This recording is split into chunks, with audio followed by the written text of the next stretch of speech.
BJP की केंद्रीय चुनाव समिति की बैठक खत्म होने के बाद प्रधानमंत्री नरेंद्र मोदी ने गृह मंत्री अमित शाह और बीजेपी के राष्ट्रीय अध्यक्ष जेपी नड्डा के साथ अलग से एक बैठक की और इस बैठक में जम्मू कश्मीर की चुनावी रणनीति और राज्य में पीएम की संभावित रैलियों पर चर्चा हुई।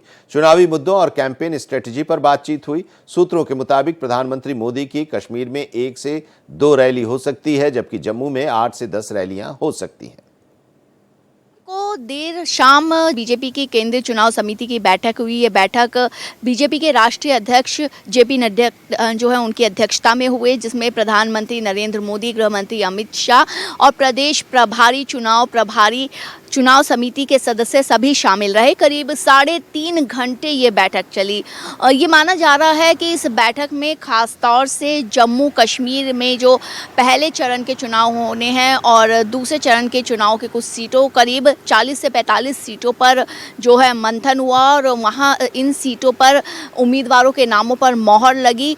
ऐसे में जब पहले फेज़ के चुनाव के लिए जो नामांकन की प्रक्रिया है वो 27 अगस्त को समाप्त हो रही है, उससे पहले ये माना जा रहा है कि सोमवार को जल्द से जल्द अब बीजेपी अपने उम्मीदवारों की इतनी सीटों के उम्मीदवारों की घोषणा जो है वो सोमवार को जल्द से जल्द कर सकती है।